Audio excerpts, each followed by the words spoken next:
Alors aujourd'hui, je suis en train de méditer. Je vais enregistrer plutôt un article que j'ai pris dans jw.org. Ça s'appelle le Scripton du dimanche 7 avril 2024. Alors il y a un article ici qui est basé sur la responsabilité des pasteurs, des diacres, des prêtres dans l'Église. Responsabilité par rapport aux fidèles de l'Église. Alors la parole dans cet article, on me fait savoir que les responsables de l'Église ont une responsabilité face aux fidèles, face à toutes les personnes qui viennent dans l'Église. Responsabilité morale. Ils doivent tout faire pour que tous les fidèles soient de bonne moralité, se comportent bien.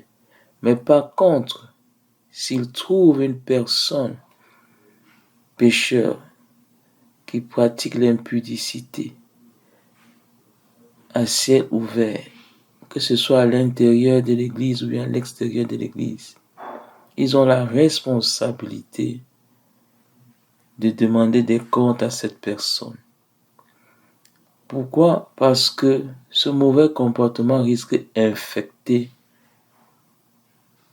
le mauvais comportement du pécheur risque d'infecter les autres membres de l'Église qui prendront ce pécheur comme modèle, comme exemple à suivre.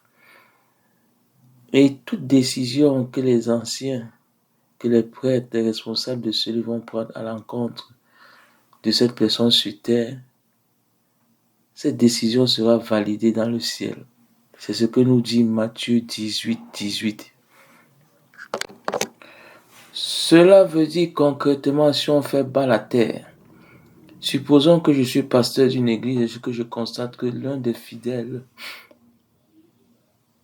est homosexuel, est un voleur, que je l'ai constaté et que j'ai vérifié. J'ai l'obligation en tant que pasteur, en tant que prêtre, en tant qu'évêque, en tant que responsable de cellule, d'appeler cette personne dans une salle et de lui faire savoir son péché. Si maintenant cette personne reconnaît qu'elle est pécheur dans ce domaine et qu'elle refuse catégoriquement de changer, de se repentir d'abord, ensuite de changer, alors j'ai l'obligation de l'expulser de l'église dont j'en ai la charge. C'est ce que me dit ici cet article. Et c'est ce que dit également la parole en 1 Corinthiens 5, versets 6 à 7, versets 11 à 13, également dans Tite 3, versets 10 à 11. Pourquoi est-ce que le responsable de l'église doit prendre cette décision? Premièrement, parce que faut éviter que l'homosexualité soit pris comme un exemple de conduite et que cela se généralise dans l'église. Deuxièmement, il faut obéir au commandement de Jéhovah qui demande à tout responsable d'église d'expulser toute personne qui reconnaît son péché et qui refuse de se repentir et qui refuse de changer de comportement.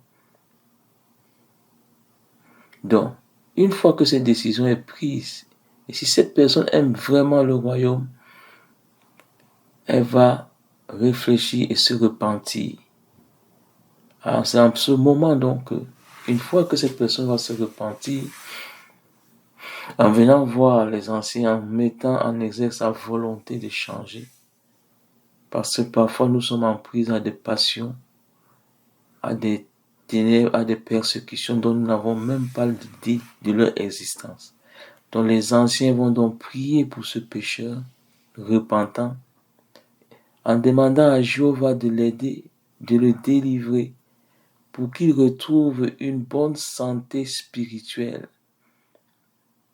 Et c'est le texte de Jean 5, verset 15 qui nous le dit. Donc le but de cette démarche est de plusieurs dimensions. Première dimension, elle est morale, elle est sociale, elle est spirituelle. Spirituelle, obéir au commandement de Jéhovah. Spirituelle, purifier l'assemblée, la société. Sociale, ramener la personne qui a dévié dans la société à revenir sur le chemin que Jéhovah a tracé.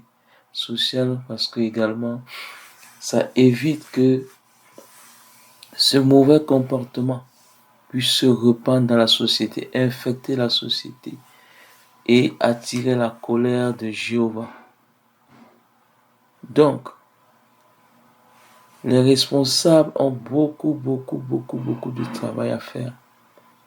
Il y a de nombreux cas de viol, il y a de nombreux cas de vol, il y a de nombreux cas d'inceste, il y a de nombreux cas de violence conjugale, de nombreux cas de violence familiale, que ce soit des violences verbales ou bien de violences physiques. Il y a de nombreux cas de disputes de l'héritage, de falsification, de nombreux cas de vol aux impôts, etc., etc. Ne nous voilons pas les yeux.